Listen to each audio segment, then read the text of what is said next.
Hello, hello. Hi, everyone. Hello, nice to see you all.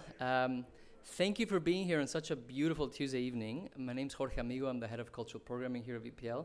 Welcome to the Montalbano Family Theater. Who has never been in this room before? Okay, most of you. Awesome. Welcome to this room. It's great to see so many of you here. This is the second Incite event of the year. We're very grateful to the Vancouver Writers Festival for this partnership, which brings some of the best and most exciting writers from the country to our library stages. Let's give them a round of applause. Before we begin, I want to acknowledge that we're hosting this event from the traditional, ancestral, and unceded territories of the Musqueam, the Squamish, and the Tsleil-Waututh. The library has a strong commitment to reconciliation, which you can see reflected in our collections, in our programming, and also in our public art throughout the building. Speaking of programming, June is National Indigenous History Month, and we have a number of very exciting events for you. So this week alone, on Thursday, we're screening I Am Gitsan. On Friday, we're hosting an Indigenous Shorts Film Festival in this room. And then on Saturday, we're hosting a Métis jigging performance. So 3 amazing events just this week. If you want to find out about more that we're doing, check out this program. My team puts on about 120 plus events a year, all kinds of things from dance performances to music to literary events. And before I pass it on to Leslie, a few housekeeping notes for you about this room that most of you have never been to. You can use either door to exit, that's why they're marked, but you can only re-enter through that one. So if you're on this side of the room, need to go to the bathroom, use this one, but then you're gonna have to walk around to come back in through that one. That makes sense? Great, awesome. Washrooms are located at the very end of the hallway, so go that way, at the end of the hallway. And then cell phones, please take a second right now to silence your cell phone so that we're not bothering people around us. I also am gonna give you permission to kindly tell your neighbor to silence their phone if they forgot to do that in the middle of the event. It's okay to talk to your neighbors. And now it's my pleasure to pass the torch to Leslie Hurtig, who is the Artistic Director of the Vancouver Writers Festival.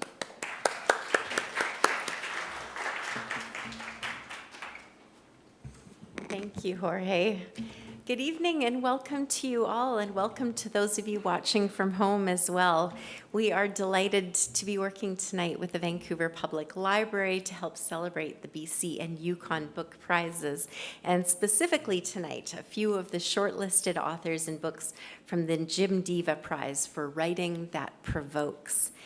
Those authors here tonight are Jen Sookfong Lee with her The Hunger We Pass Down, and Ellie Fox, Lawrence Fox, with This Book is a Knife, Radical Working Class Strategies in the Age of Climate Change.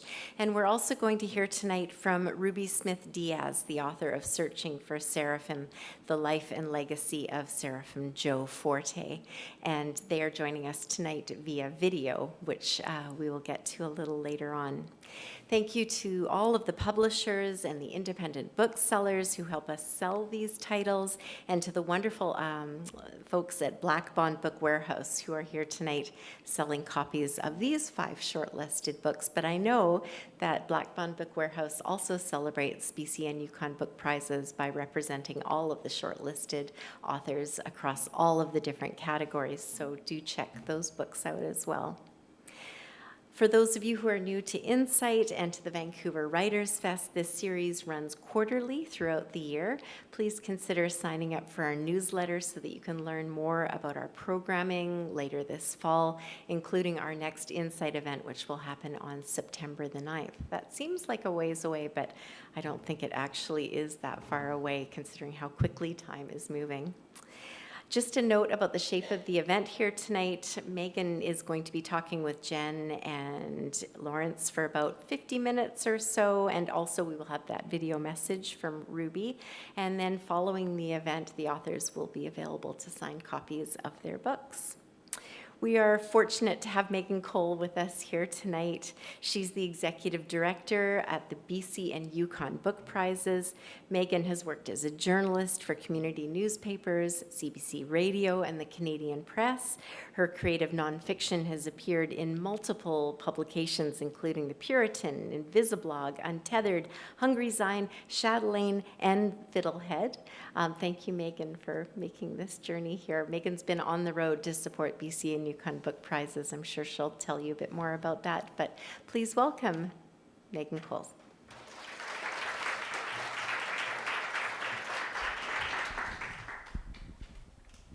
If I look road weary, I'm sorry. I got back from Prince George yesterday. I'd been on the road for a week with Maya McKibben, illustrator who's worked with David A. Robertson, and Leah Taranto. We spoke to a lot of kids in a week, and I'm delighted now to be here with all of you. Before I launch into things, I just want to thank Jorge and the VPL for just being the very best hosts, and to Leslie and the team at Vancouver Writers Fest for being willing to collaborate on this event for, I think it's been 6 years now. We've done an Incite event, and it's always such a pleasure. I also want to take a minute just to thank all of the finalists of the 2026 Jim Deva Prize for Writing That Provokes. It's no small thing to write books that provoke in this day. I think we need them more than ever. And when I was on the road, one teacher librarian said to me, if we're not being challenged, we're not doing it right. So I think the more we can provoke, the better. And for those who aren't familiar with Jim Deva, I think it's important that we remember him because he was an iconic person in this community. Jim and his partner, Bruce Smythe, opened Little Sisters Gay and Lesbian Bookstore and Art Emporium in 1983. In 1985, an order of books was seized at the border, having been deemed obscene. And so began an ongoing battle over censorship and the freedom of information. Books and magazines containing life-saving information about safer sex practices in the middle of the AIDS crisis were prevented from crossing the border, an injustice that Deva and Smythe refused to tolerate. Award-winning literary titles by queer authors were deemed offensive. This was in 1985, and it doesn't seem, it seems like it could be today. For over 2 decades, Deva and Smythe and book manager Janine Fuller fought back, eventually taking the case to the Supreme Court of Canada in a series of trials. In addition to community activism, Jim Deva was renowned for his dedication to the freedom of information and the freedom of sexual expression and identity. Prior to opening his bookstore, Deva's love of literature made him want to be an English and drama teacher, but it was illegal at the time to be an openly gay teacher in Canada's public school system, and Jim Deva was unapologetic about who he was. Hailing from rural Alberta, Deva made a home in Vancouver's West End, where he was a pillar of his community, championing the rights of people in the margins and the queer community, sex workers, and anyone who was not free to be themselves. Jim died suddenly in 2014 at the age of 63. We are honored to be able to help continue Jim's legacy of upholding and safeguarding dignity and respect for all. And to continue this theme, we're going to start the evening with a video from Ruby Smith Diaz. If Ruby's going to introduce herself much better than I would ever, so I'm not going to go into that, but I do want to talk a little bit about the book that is shortlisted, because I'm sure many of you have heard of Joe Fortes, but I think oftentimes we don't know about the true experience of what it would have been like to be an Afro-Latina man in Vancouver at that time. We celebrate his contributions and what he did for the community, but I think what Ruby does is pull back the curtain on what his life would have really been like while also talking about her own. So we will pass it over to Ruby, who I know is watching from Ladysmith right now, and the video will be on.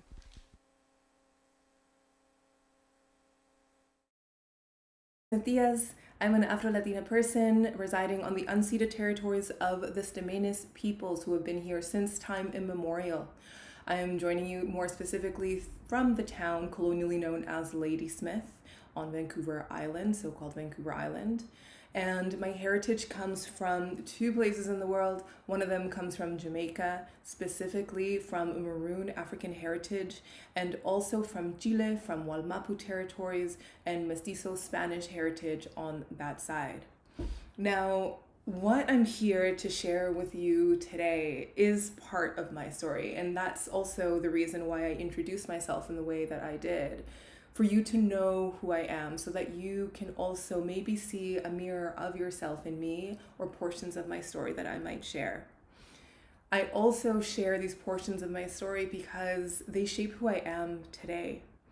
And in the time that we are living in, these stories about who we are from the places that our ancestors are from are becoming more and more critical to understand, so that we understand our past, so we understand our present, and then we can also shape our future in a way that is towards liberation, is towards dignity, self-determination, collective care. And I want to start off with a story tonight from my book, Searching for Serafim.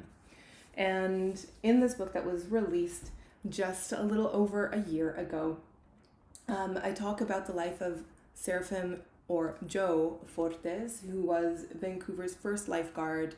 He was a man from Trinidad. He was an Afro-Latino man. And just like me, faced many contradictions living in Canadian society. And through this telling of his story, I also had to tell mine. And I also use poetry as a way to bring out the human connection of his message and who he was and the legacy that he left behind. This is from He Followed the Sea. The violence didn't end on the Robert Kerr, or on the slave ships, or on the plantations, or north of the border, or in 1800 or 1900 or 2018. It hasn't ended. Above the 50th parallel, I am reminded of the Black Vancouver teen who had to sit through homeroom class at Lord Byng Secondary School on Halloween of 2018 with classmates dressed in KKK costumes, while teachers observed this silently. I'm reminded of bomb threats directed at Black students in her school that were not taken seriously by administrators because they were not directed at a specific student, despite Black students comprising less than 1% of the student body at that time. Above the 40th parallel, I'm reminded of my younger self on a bus in Edmonton on a hot summer's day, making my way home. My brown legs sticking to orange vinyl seats and my head leaning against the warm window pane as I breathed in the suffocating dry heat of the prairies. I remember counting the stops until the bus reached the end of White Avenue, where it would turn south down towards the terminal just a few blocks away from my home. It was here that the words of a young white man at the bus stop flew in through the white open window. Watch the Nigger. The words, in suspended animation, cast a spell of silence among the passengers before finally falling to the gum wrapper-littered floor. In that moment, which lasted a lifetime, the bus lurched forward, leaving a part of me and my thoughts behind at that bus stop on White Avenue. Below 40 degrees south, there is no law. Below 50 degrees south, there is no God. Though over 100 years have lapsed since Serafim's passing, feelings of isolation and fear caused by white supremacist violence on Black communities on Turtle Island remain the same.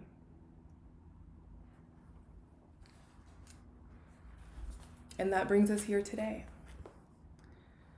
That spell of silence that has been cast. That spell of silence that stops us from intervening when we see harm happen, whether it be at home, whether it be in our neighborhood, in our community, in our school, on our block, in our cities, or in our countries. That spell of silence that stops people from saying something when violence happens is the exact spell that white supremacy and imperialism relies on to be able to fulfill their missions. And I'm all about breaking spells. And to break spells, you have to be brave and you have to also be comfortable with sticking out. And I mean this in the most subtle ways and also in the biggest ways. In the subtle ways in terms of noticing the messaging that's getting pushed down our throats right now around, oh, can you be thinner? You look cuter if you're thinner, if you lose 20 or 30 or 40 or 50 pounds. Or the spell around, oh, you know what? You should maybe stick to colors in your hair that are a little bit more uniform and don't really stick out. Or it'd be a little bit more classy if you didn't have tattoos. If you just looked like everybody else. They've already started placing uniforms on us, right? Through this messaging, because you wouldn't want to be that person that sticks out with the colorful hair or with the bigger body or the mask or the keffiyeh. You wouldn't want to stick out. And so we must stick out to be able to break the spell. And we have to be okay with sticking out. And sticking out is exactly what makes something like diversity possible, right? And in this moment, we need to be fearless about it. And where it hits home for me is because I've started changing the final workshop in my Black Histories and Futures workshop series, where we talk about what happens next. What do we think about next when we now have this knowledge about the ways in which Black people have arrived here, have been brought here, have been enslaved here in so-called Canada? What do we do with that knowledge next? Now knowing that there's provinces and school districts that won't teach that history anymore.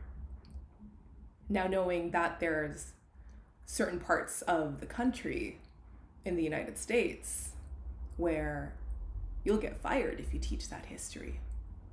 And what I press upon the kids is that they now have a responsibility, knowing that knowledge, to share this knowledge, to break narratives that might start getting created around how this country came to be that completely erases any semblance of diversity, of difference.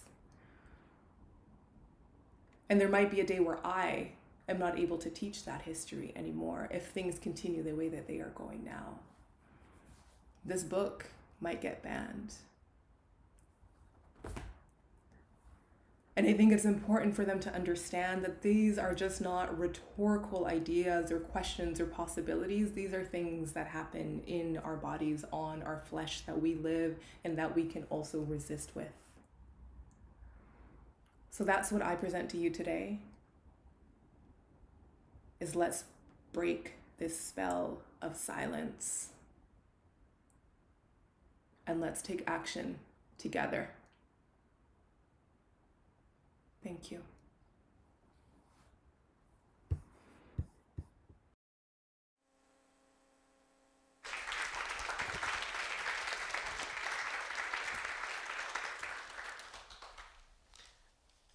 Isn't that just the perfect way to start this event? We can't be silent, and I think that's what these books are about, is about breaking silence. So thank you so much, Ruby, for sharing that with us. I am now going to invite Lawrence Fox to the podium. Lawrence Fox is a queer, non-binary working class writer and journalist. Their work, which focuses on issues of class, gender, sexuality, the environment, and the messy places where things intersect, has appeared with The Guardian, Vice, and the Globe and Mail, among many other outlets. They are the author of 2 books, This Has Always Been a War, and, of course, this book is a knife, Radical Working Class Strategies in the Age of Climate Change. Welcome, Lawrence.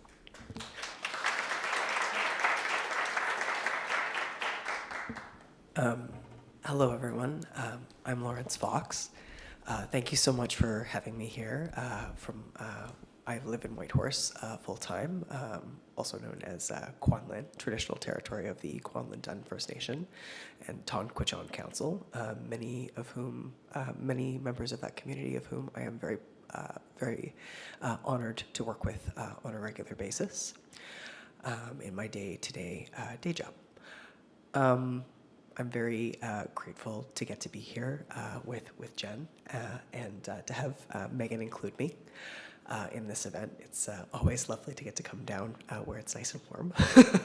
It's been a very long winter. I think that just before I begin to read, there's something that I'd like to point out to you. This is, my book, as well as Jen's and Ruby's, have all been nominated, shortlisted for the Jim Deva Prize for Writing That Provokes.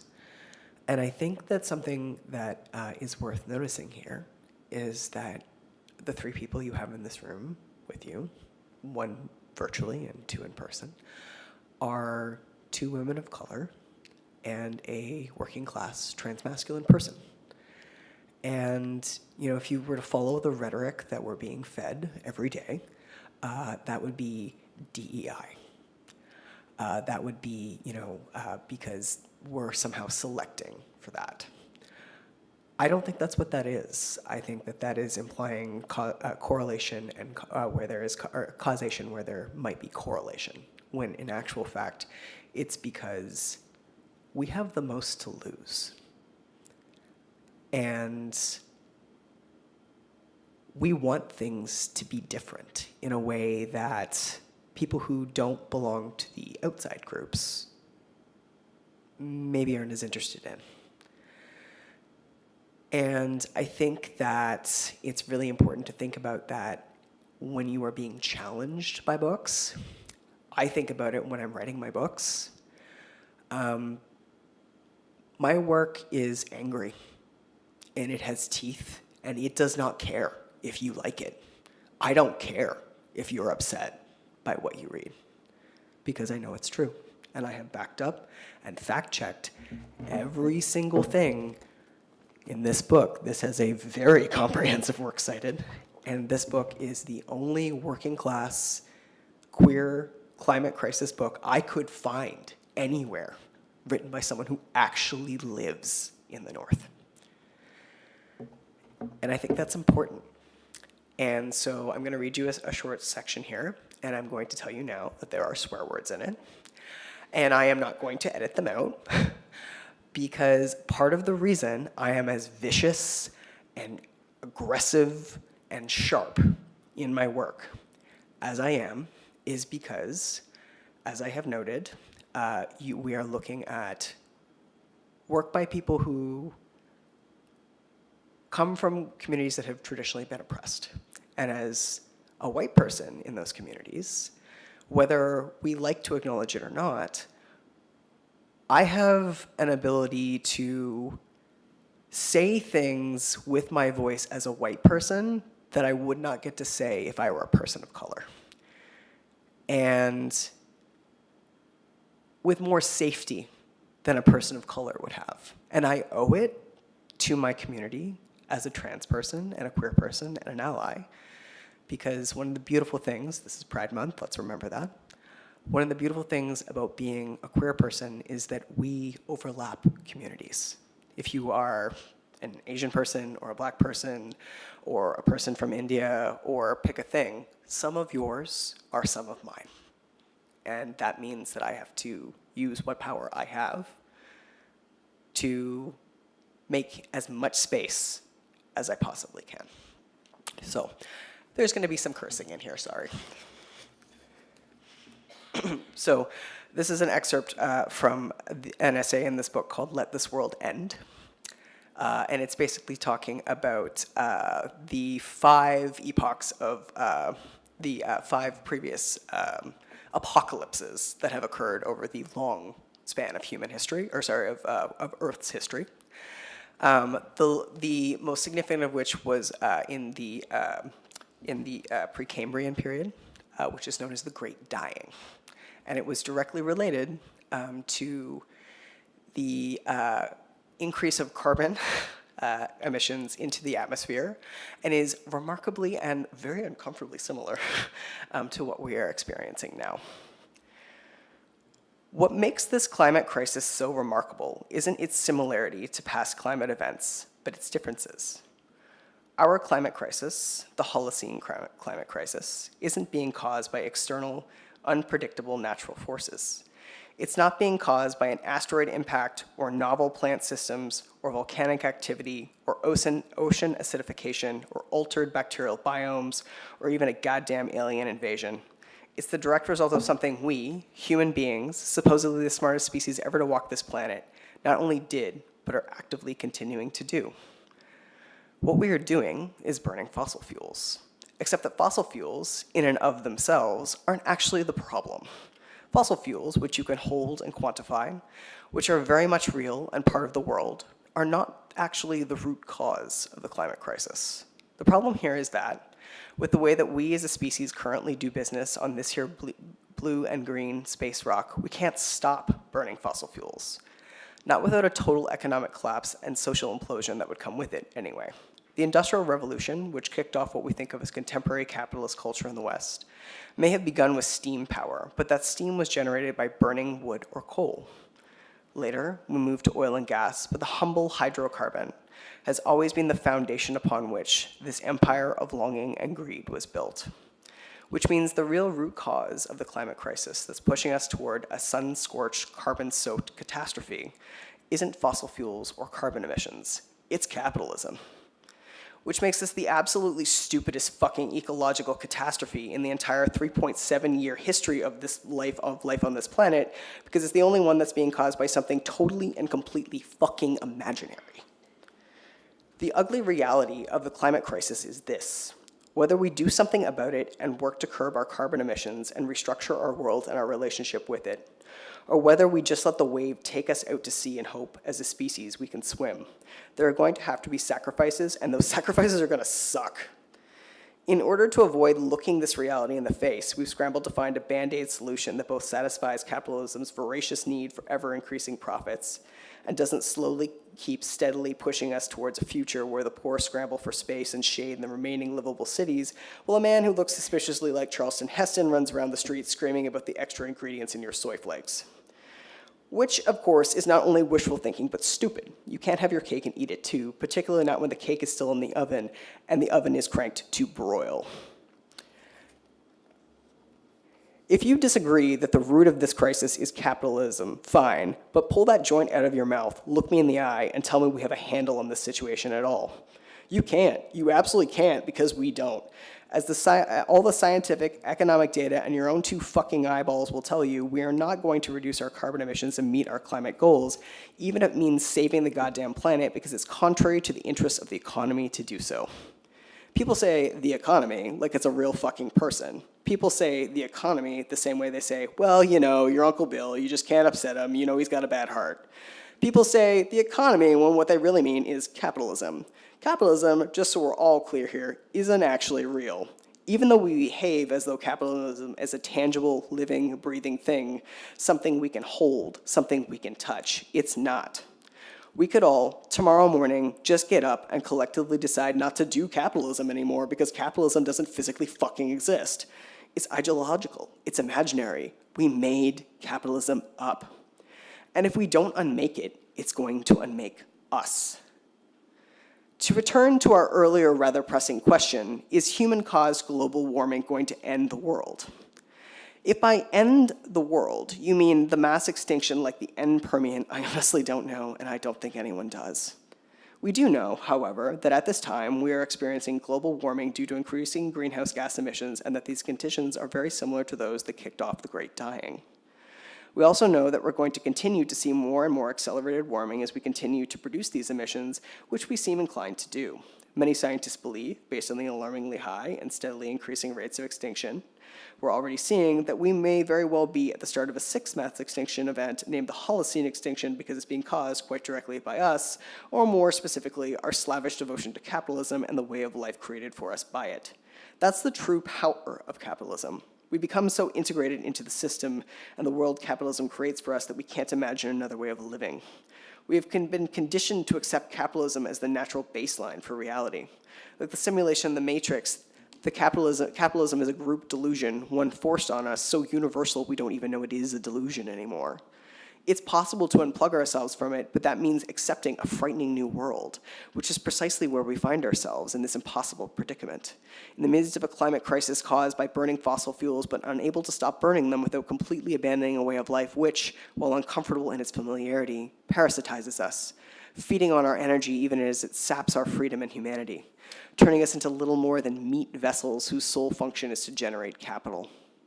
Being so deeply ensconced within the system, we can't see beyond it, which leads us to assume that we can and must achieve the impossible and solve the climate crisis using capitalism. We take the confines of the capitalist system as solid and impassable limitations we have no choice but to work within. We assume that capitalism has to exist. It does not. This collective belief is all that holds capitalism in place. This collective belief is what's stopping us from making the social, cultural, and environmental changes we know we absolutely have to make to avoid an ecological tragedy, if not a full-blown climate apocalypse. Ironically, or maddeningly, depending on your sense of humor, the root of the word apocalypse is the Greek apocalyptine. Apocalyptine translates to uncover, disclose, or reveal, as opposed to biblical destruction, the definition we've assigned to it.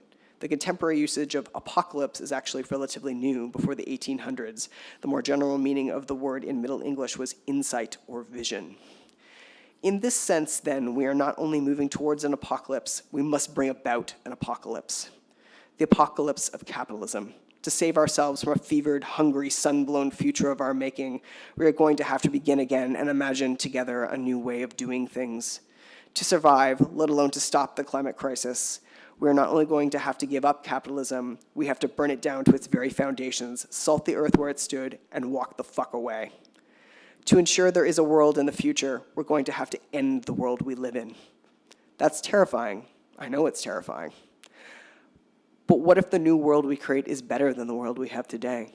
If we are already willing to end a world because of capitalism, why can't we willingly end the world of capitalism to make room for a new, possibly more beautiful one instead? One that doesn't lead to the suffering, fear, inequality, and death that capitalism-caused climate change promises us. If a world must end for us to have a future, let it be this one.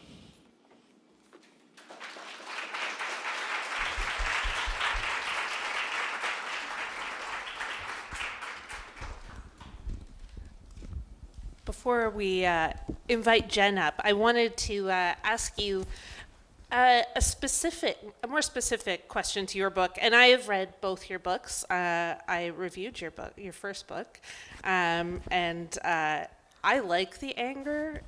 I feel it speaks to the anger in me, and I think that the title of your book is so fitting for your writing. This book is a knife. And in this event, we're going to talk about writing that is challenging and provocative and radical. And the word radical has gotten a bit of a bad rap in recent years. We often think of it as someone being radicalized in a negative way.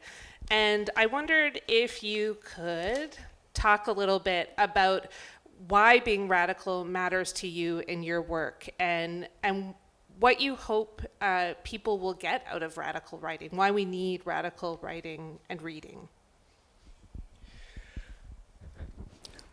In a lot of ways, This Book is a Knife is a natural follow to my first book, This Has Always Been a War. And in my first book, I talk about something called the happy family game. And the happy family game is what happens when you have families who have trauma and damage and secrets, and everyone just agrees not to say the quiet part out loud, because that's the easy thing to do. That's what keeps the peace. That's what holds the family together. And I gotta tell you, I am really fucking sick of the happy family game at a personal, social, and public level. And I'm not doing it anymore. Because the only reason that we keep doing this shit, that we keep rolling with the nonsense, is because there's a section of society that has just enough that they don't want to lose the little that they have. And to keep that, you have to keep lying. And the person you have to keep lying to is you. And I'm not going to let you do that anymore. I'm not going to play. And I have gotten a lot of angry letters about this book. And but that's okay, because I've gotten a lot of angry letters before, and I'll get a lot of angry letters later. And the reason that I'm getting angry letters is not because I've lied or said something that's not true. I haven't slandered anyone. I am a journalist by trade, and specifically a science journalist. And I have been meticulous in my fact checking and my sourcing. Every fact I make is sourced in the back of this book from verified, certified sources. I'm not pulling crap from Reddit. Okay? There is no Facebook garbage in here. There's no AI shit. This is real. I can show it to you. And it's not because I've said anything that's a lie or that's, that targets anyone specifically. It's because I have said something that disrupts the comfortable narrative that people tell themselves. And as a journalist, I can tell you, people never get angrier at you than when you disrupt their personal narrative, because people need that to survive, in the sense that they need that to keep doing what it is they're doing right now. And we can't keep doing what we're doing anymore. And that's why I would do the kind of radical work. I am a radical. The kind of radical work that I do. Thank you. And now I'm going to invite Jen Sookfong Lee up to read. Jen was born and raised in Vancouver's East Side, and she is no stranger to events at the Vancouver Public Library and the Vancouver Writers Fest. She now lives with her son in North Burnaby. Her books include The Conjoined, The Better Mother, The End of East, The Shadow List, and Finding Home. Jen also, when she's not doing a million other things, acquires and edits for ECW Press, and she is going to share The Hunger We Pass Down with us. Thank you. Hi. I just want to say it's really special. I get nominated for prizes every once in a while. I never win anything. I call myself the Susan Lucci of Canadian literature, which is cool. She's the coolest one, obviously. Marlena, not so cool. This prize in particular is really special. I grew up here in Vancouver, and when Little Sisters was in that very long court battle, those were very formative years of my life. I was a teenager, and then when I got a little bit older, in the early 90s, I was a bookseller at a different bookstore. I remember Jim Deva and Bruce Smythe being very large in the sort of bookselling community. Us as young people, and me as an emerging writer at that time, who was really, really battling my own demons about whether I could be or write exactly what I wanted to. So this is really nice. And I'm not going to win this prize, so I have to say it now, because that's what's going to happen. I've been writing about sort of Asian Canadian women and girls my entire career. Mostly it's about my mother, but sometimes I look a little outward. And one of the things that with this novel, which is actually, it's so funny to me that a horror novel is the one that provokes people. Does it provoke you or does it scare you? But with this novel, I was really thinking about so much of the Asian diaspora. The migration is headed by women who come to Canada or the US or wherever they're going as domestic workers, to marry perhaps Canadian or American men they've never met, and they're the ones who end up bringing their whole families with them. And in that process, they end up bringing their stories, their myths, the scary stories too, with them as well. And I often wondered, what's the motivation, right? There could be many motivations. It could be that you're trying to flee conflict, poverty. There are many reasons why you would leave a place. But I often like to think that there also has to be a sense of adventure as well. There has to be some kind of push that makes you want to go out into the unknown. And I think that is not something that we normally associate with Asian women. People like to think of us as a certain way. I always joke, I have a little Chihuahua cross, and when I'm walking her down the street, is anyone afraid of me? Literally no one. And it's because there are certain ways that we think about Asian women, and I'm always trying to disrupt that. So in this book, it's one Chinese-Canadian family. There are other characters as well, and there's one character who's really dear to my heart. Her name is Pinky. She's from the Philippines, and she at one point worked for the family as a nanny, but she acts as a kind of tour guide for the reader into this very dysfunctional family. She's the most normal person in the book, so I thought I'd start with her, because why not? I can take these off. I need reading glasses, but I'm fighting it. Because I'm going to be one of those people, so just take it off, it looks weirder. Anyway. Sorry? Oh, good question. 143. Thank you for asking. Chapter 11, actually. Pinky and her family lived in a village by the sea, even though their house, bordered on the south by a swampy bog that buzzed with mosquitoes, and on the north by a strip of small mismatched homes, had no view of the beach. The ocean could be heard all day long if she stopped to listen, if she happened to be standing on the right path that led to the school, if there was a break in the motorbike traffic, a lull in the shouts from the vendors announcing fresh mangosteen or live stingray. At night, while she lay on her bedroll beside her sister, she could hear it still, clear as the music from her uncle's boombox. If she couldn't sleep, she listened through the hours before dawn, her head turned to the left toward the beach. The town was silent. The last bar would have shut its doors, and the lonely drunk men would have already wobbled home, back to their children who waited for their fathers every night and for their mothers every day. Their mothers who cared for other people's children in Canada or Singapore or Australia or the Emirates, for families, they assumed, who lived in beautiful houses made of stone and brick, with glass windows that could be shut against the night, against the people still awake, making mistakes. The sea rumbled low and constant, an inching sound that crept up on the famous black Panay sand. There were no cliffs, nothing for the waves to crash against, as she had seen in movies from Ireland or America, where women stood high above the ice-blue ocean and stared into the distance, looking for missing lovers or a glimpse of a faraway home they might have left behind. No, when she was sleepless, the ocean she knew was never so dramatic. Instead, it was insidious, a crawling thing that pushed itself slowly landward and then rolled back again. It never gave up the shore, down the shore, up and down, for all eternity. Black sand, black night, windows open to the wind that smelled of salt and dead fish, ideal traveling conditions for nightmares, or worse, demons.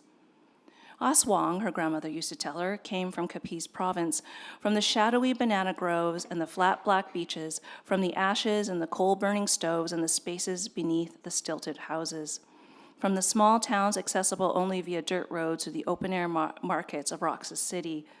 During the day, Aswang looked like anyone, ordinary Lolas, a boring fisherman on a boring boat, a teacher, the electrician. I should know, her grandmother said. They came for me once. When Pinky asked her to elaborate, she patted her granddaughter on the knee. I have scars, darling, that I can never show you, but I am still here looking after you, so they didn't win. She pointed at the bowl of chicken rice on the table. Now eat, we don't waste food. According to her grandmother's stories, at night, the Aswang's seemingly regular human bodies gained power, took flight on bony wings that unfolded from beneath their shirts, opened their mouths to reveal long, skinny tongues that uncurled and found cracks between slats, groped in the dark for human flesh. Anything tender would do, but fetuses sucked through the belly button of a sleeping pregnant woman were the best. Full with new, thrumming life, the Aswang could pretend that they were human too, rather than a brooding facsimile, incapable of birth or joy, or long days in the sun with a lover, hands sticky with beer and cake. Babies who were not yet babies could be savored, like life itself. Pinky's Lola bent forward and whispered so quietly Pinky had to stop chewing to hear her. They took my first baby. He would have been your uncle. I wanted to name him Manuel. A cold finger of fear traced a line down Pinky's spine. She shivered. For a while, these stories kept Pinky close to home, to where her sisters and Lola slept and cooked and studied, to the round wooden cutting board where they learned to mince garlic and chilies together into a sticky, pungent paste. Through the windows, she could see the village, see the boys on bicycles delivering fish and bread, the seagulls soaring through the burning sky, screaming. But she stayed home, often sitting in the yard, counting the ants as they marched in a straight line, over rocks, through the dust, their destination so clear and obvious to only them. But as she got older, she strayed further afield, walking with her friends to the shack near the beach where an old man cooked conch and gave the girls sips of beer. The boys lounging on the sand laughed at Pinky's grimace when the cold, bitter liquid hit her tongue. She's so innocent. Just wait. She'll start to like the taste soon enough. And she did. And as she gripped the icy, sweating bottles, she knew she had started to like the boys too. Before long, it didn't matter what stories her Lola had told her about Aswang flying through the night, looking for wandering girls who should have been in bed. Pinky left in the darkness, her heart beating so hard against the walls of her chest that it almost hurt. She realized then that there was a type of pain that stops short of real pain and becomes something pleasurable, something that rushes through your body and leaves you breathless, makes you see and hear the world with a clarity that is astoundingly bright, makes you chase it again and again. Pinky learned this as she snuck out of her house in the night, hurrying down the road toward the beat of American pop music, toward the voices of men and boys who didn't have anywhere to go in the morning and so laughed as if their lives were great, because what else were they supposed to do? She knew then that there was no Aswang.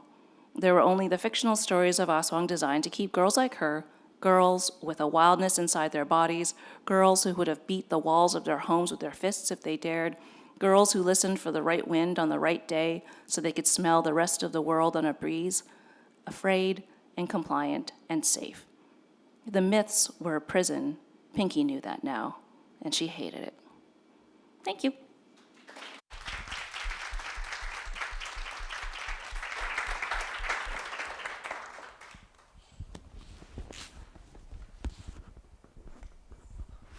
Hey, what's up? I want to talk about ghosts. Ghosts and nightmares and myths. And I mean, it was so clear in reading the books, and for those who've read it, you'll know this too, but the ghosts were a tool, a literary tool, to obviously talk about the things we don't talk about in families. Yeah. And I wondered if you could talk about ghost stories as a tool for digging into those tough subjects you wanted to explore in the book. I share your rage also about the happy family game. Like, we don't, my whole book is about the happy family game, but I should say, the thing about ghost stories or horror stories in general is that it gives us a structure and a clear antagonist and like a bunch of supernatural stuff. But really what we're talking about are the things that we fear most, which are not usually the monster itself. It's usually whatever's happened to us in the past. It's usually what's simmering on the inside. It's usually, I don't know, somebody in your family who's been doing terrible things to you. And the reason we impose the demons and the stuff to represent all of those things is because it's much easier to talk about it if it's not real, if it's so metafictional that it can't possibly really be about your pain, but it is. He agrees. We're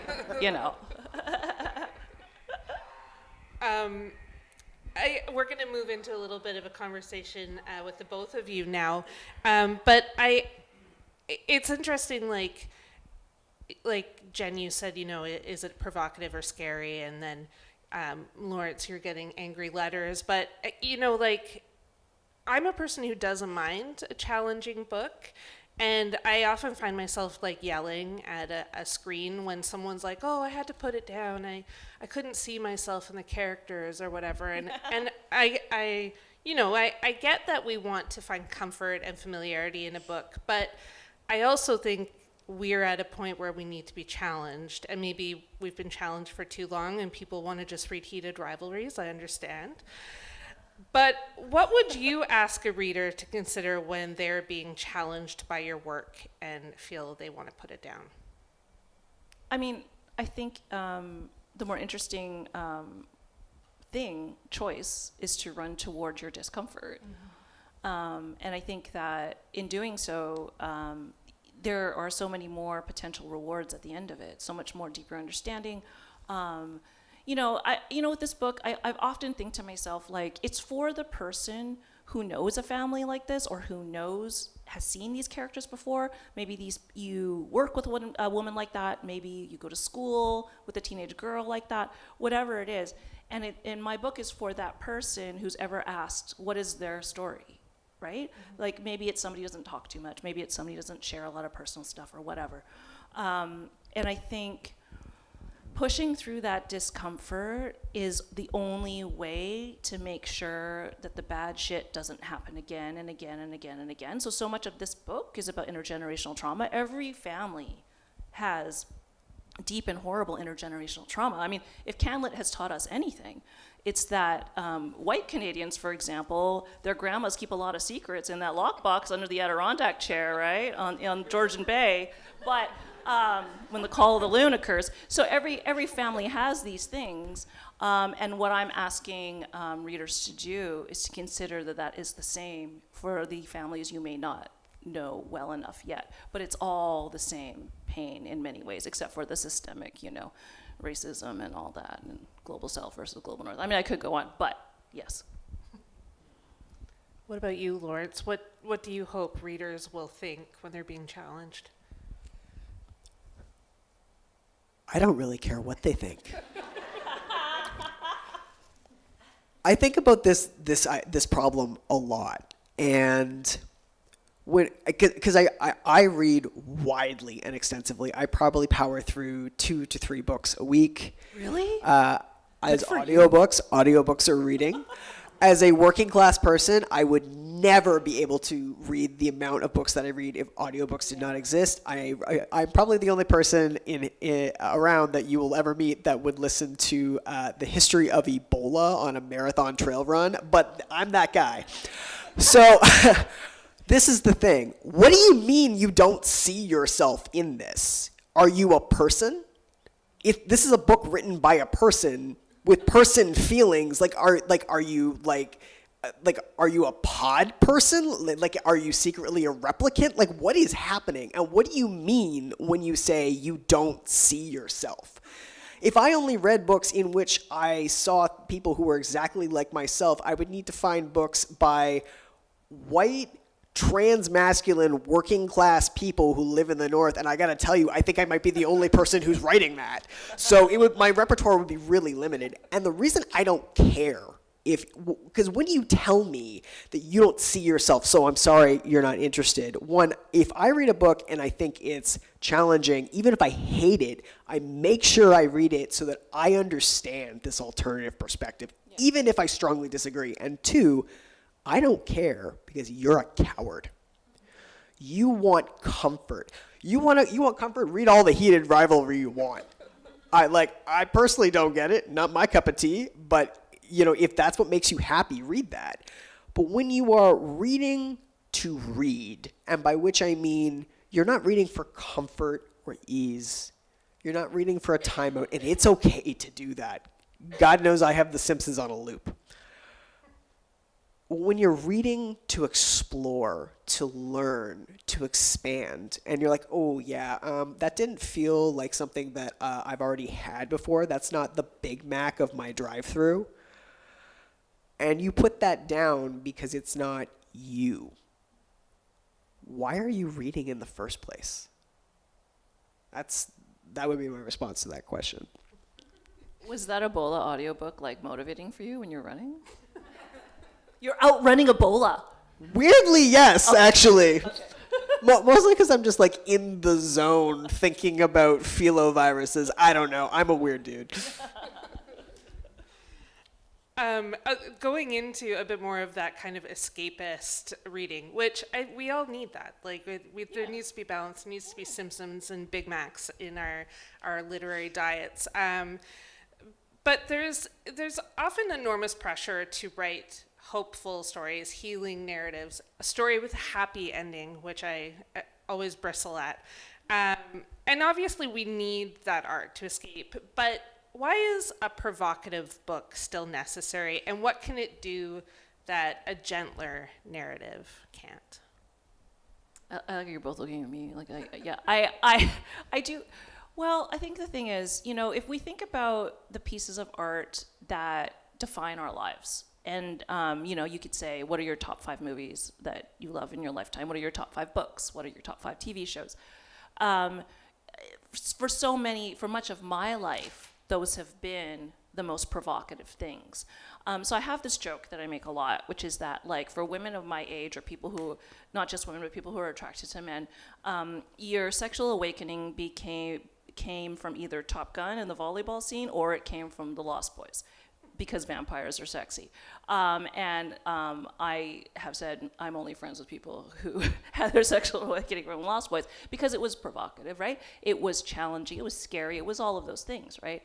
And I think what the provocative stuff does is it pushes the conversation forward. Any author will tell you we are not the end all and be all of any conversation. My word should never be the last word. My word should I love it if my word were the first word in a conversation that occurs, right? Like if somebody reads my books and thinks, okay, I need to think deeper about the gentrification of Chinatown and East Vancouver, and what are we doing for aging in place for Chinese seniors who don't have a lot of money. If people read my books and they think I should probably talk to my nanny more and ask her about her life, then my book is doing its job. So that's what I think is the role of provocative stuff. Having said that, I mean, I am writing a cozy mystery now, but like the person who dies is a big bad real estate developer, so it's fine. I mean, to return briefly to your last question about seeing yourself in things, it's funny that you mentioned Top Gun, because the number of gay men that I know who tell me that their like sexual awakening is like Top Gun. is the volleyball scene specifically, because that is gay. That is real gay. Same thing with like Mad Max. Have you ever actually sat down and watched the original Mad Max, where it's just like two dudes in tight leather pants grappling with each other for like 30 minutes? It is the gayest thing I have ever seen. This whole event is now heated rivalry. It's now and we're now heated rivalry coded. But I mean, I think that, the last chapter in my own book is intended to be hopeful, but it's also difficult. And I think that the reason we need books that provoke is because unless you provoke the change, you're not going to get the change. And wanting change is in and of itself an act of hope. And you're not going to get there by being comfortable. And one of the very first comments that I had about this book was actually from a woman in Vancouver. She sent me an angry email, to tell me that she was angry that my book was so angry, which I thought was so funny. But what she was angry about is that the title is Radical Working Class Strategies in the Age of Climate Change. And I've had this a lot, where people are like, well, you don't give us a strategy. You're not giving me the solution. And I'm like, yeah. And it's funny because it's a very specific kind of person who makes this comment to me. And I do give you the solution. Mm-hmm. It's that we're going to have to fight, and it's not going to be pretty. And it's not going to be easy. But if we want to do that, if we want to have hope, it's not going to be cuddly sunshine rainbow fun time. It's not going to be if we could fix this, if we could make the billionaires and trillionaires who rule our world suddenly change their ways and give all their money to the poor and stop poisoning the planet so they can have giant mega yachts, don't you think we would have done that by now? Like, that's not going to happen.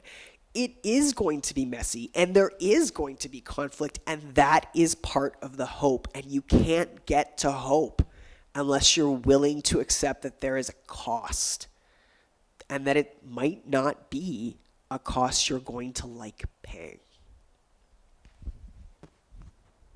Thank you. All right, I'm getting the wrap up from Jorge. So I'm going to ask you... Oh, keep going. Sorry. Too many hand signals. I felt like an umpire. Or no, you're the umpire. I will keep going then. It's obvious from hearing from your readings and in this conversation so far that you don't shy from the personal and intimate subjects like a body, a family, a bloodline. And you use those things so carefully to critique our larger systems. What can those personal things offer in your work that maybe a direct argument or straight up journalism reporting can't? Well, I mean, the book I published before this one was Superfan, which was a pop culture memoir, right? There's a line in that book about the easiest way to make somebody understand something that's very complex is to tell them your personal story and to show them your vulnerability. It's not always the most comfortable way, while we're talking about comfort, for the person who's doing the sharing, but it is often the most effective way. Rather than me telling you about like the fetishization of Asian women, let me tell you about a terrible ex-boyfriend who did this and this and this to me. And that makes that understanding so much clearer. And so I think that when we're writing, I just told Lawrence that in the introduction, they write about one time when they fell into the river and then their dog was barking and everyone was panicking, and I was like, I felt so much terror, and I'm like, see, that's the thing that I wanted to talk about, right? Even this book, Lawrence's book, is about climate change and all of these other things, but that's the thing I wanted to talk about, because that's the thing that gets everybody, that sort of like emotional connection that we have as writers, or that we're able to create with our readers, is a super special thing. And it's a relationship that relies on trust, and sharing and vulnerability. Vulnerability on the part of the author for sharing, but also on the part of the reader for accepting it. So I personally, I joke that I don't really care about the separation of self from my art. I am my art, and my art is me, and that's fine. And if people conflate those things, it's absolutely 100% fine with me, which either means I'm really self-actualized or a psycho. I'm not sure which one. I would probably lean towards self-actualized, but Let's go with it. Okay, let's roll with that. All of that, plus, in my day-to-day work, these days I work in conservation and at a very community-based level. And I often have people who come to me and they're like, I have this thing that really makes me upset and I want it fixed. Why can't we fix this? And oftentimes when they, and sometimes it does actually need fixing, and sometimes it's just something they don't like. And that's okay. Those are their feelings, and oftentimes they're rooted in something much bigger than themselves. And what I have found in the course of that work is that people really don't like it when I say the very practical thing that has to come after that, which is, can you explain to me why this is important to you, and on what practical grounds, outside of you don't like it, we should take up this cause. And that evokes one of two reactions: either a practical, thoughtful layout of why this is a bad thing we need to fix, or a very angry response where people feel like I'm talking down to them or trying to dissuade them, or that I don't believe in them. And that's not true. What I say to the angry people in that moment is, I understand that you have very big feelings about this, and they are very valid. But the heart of all persuasion is empathy. And if you can't stop in this moment and think about what another person is feeling, or what they might want, what's their motivation, and look at that as a human act, if you can't connect with them in this way, then why would they listen to you? And so my work is often very personal and grounded in my own experience, because I'm trying to bring you with me through empathy and connection. And in order for you to empathize with me, I must be willing to be vulnerable with you. And I think that remembering that the art of persuasion is rooted in human empathy really changes the way that we look at the conversations and conflicts we have with each other. As you were both sharing, I couldn't help but think, I remember in marketing, it was like, the story is what will sell the product. We all we hear numbers enough times and we just our eyes glaze over and we kind of go to sleep a little bit. And I think that's why books are being banned. That's why we're seeing books be challenged, because no one's listening to the numbers. But if someone picks up, your book and has their mind opened even just a little bit, that's why art is as important as it is. And I just had that brainwave, and if either of you want to dovetail on that, go ahead. But well, you know what it is, right? It's like when you're engaged in a book, it means that you're accepting somebody's story. Mm-hmm. Fictional, non-fictional, doesn't matter. And in some way, shape, or form. And this is what I used to say to my students when I was teaching writing, is that you have to treat your characters Like, so say you're in line at Starbucks for a coffee, and somebody cuts in line ahead of you, and you get really angry. But then let's just say you actually had a 15-minute conversation with that person about why they're cutting in line, who are they, whatever. Your anger goes away. It's pretty hard to oppress and marginalize somebody you've had an actual, honest, open conversation with. So that's why the books are getting banned, because they don't want us to connect, because the powers that be or the systems that exist are much more powerful if we're all divided and not talking to each other. I choose to employ in this book as a knife on 2 occasions what I call fictional nonfiction. So they're pieces that are clearly fiction, but that have a clear thesis to them. They're intended to walk you through something complicated and difficult in a way that isn't boring, but also in a way that forces you to inhabit that space. And the way that I chose to do that was by using a very rarely used technique of writing in the second person. So you are the character. And I did that very intentionally because so often we reject what we don't understand or what feels uncomfortable. And you don't have a choice. If you choose to read those sections, you therefore don't have a choice but to be in and of the story. And I think that if we had fewer choices about whether or not we wanted to engage with something in that way, when we consent to be immersed in that way, it becomes very clear why books are being banned. Why this kind of work is being banned, because it forces you to be an us and not an I. I want to go back to hope because we've been angry and we've been challenged, and hope is also good. We're trauma bonded now, yes. all of us. And Lawrence, in your book, you write that hope has claws, bones, and teeth. And Jen, your novel asks what it takes to finally break a cycle of inherited trauma. Neither book offers comfort, as you've probably all gleaned right now. But what does clear-eyed, even angry hope look like in your work?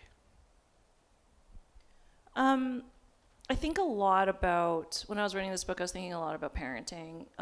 My son is just turned 16, which is impossible. He's enormous. He's at home right now, probably stinking up the joint. It's fine. I hope he's not watching this. He's not. He doesn't care. But I think a lot about, because we're talking about family, intergenerational trauma, all of these things, and I think a lot about where is the hope then? And I really do believe that the hope has always been in creating a foundation for the younger people who are younger than I am to go forward, give them the tools to go forward and continue asking the hard questions, to continue talking, to continue connecting with each other. And you know, I don't know, for anybody who's been here, who is a parent, who's maybe been pregnant, there's this weird thing that happens when there's a fetus growing in your body, is that your body gets flooded with all of these really happy hormones. Like, you're impossibly optimistic, which is super weird for me because I'm not that person. And I remember thinking, I'm the best mom, you know, he's gonna be this and I'm never gonna tell him what to do, I'm just gonna let him be the best version of himself, blah, blah, blah, blah, blah. All of that went out the window when he was like 4 weeks old, and like, you know, my nipples are bleeding and I'm crying into my keyboard because I was editing a novel, you know, all of those things. But I think that looking at him now at 16, he's super weird, he's pretty nerdy, and he doesn't care. And I think I've done at least 50% of the job that I set out to do. And I think that's the hope for this book. I mean, this book, it's not a spoiler, ends on Luna, who's the teenage girl of this family, the contemporary teenage girl. And there's a reason for that, because she's the only character in this entire novel who knows all the stories, knows all the pain, which means then doesn't she have the right tools to move forward?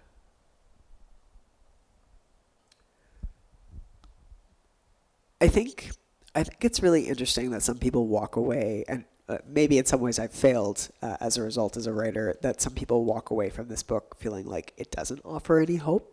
I think it does. Yeah, I'm glad. I'm glad because I specifically crafted some of the essays in here to be difficult but hopeful. And so I'm going to be real with you, and I'm going to speak from my experience as a trans person.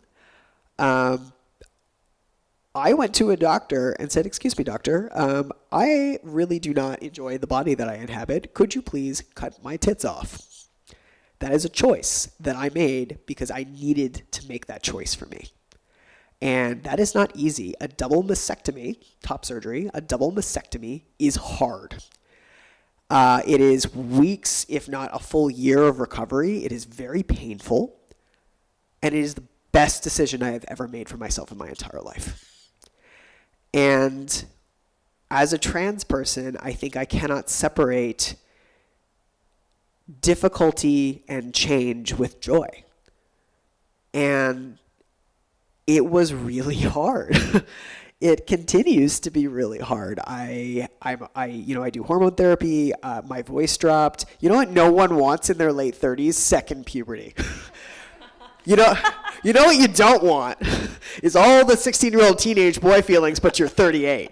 You don't want that, but you do, because it's worth it. And if we want a better world, if we want to have hope for a better world, we have to be prepared for that discomfort and pain. But I think it would also be worth it. Thank you. I'm not even going to ask another question because I think that's the right place for us to end. I want to thank the two of you again for being here and for sharing your work. I want to thank the three other finalists, Tracy Lindbergh and George Littlechild, Kawika Guillermo, and of course, Ruby Smith Diaz. These are important books, and I don't just say that because I work for the book prizes, but they are important books. They are all here for you to buy. You should buy all 5, and if you already have one, just buy another copy and give it to your friend. So thank you to all of you. Thank you for all of you for joining us on this beautiful evening. To Jorge and everyone at VPL, to Leslie and everyone at Vancouver Writers Fest. This was wonderful, and I hope we left being challenged and hopeful. Oh, and thank you, Marianne, for being here to sell books.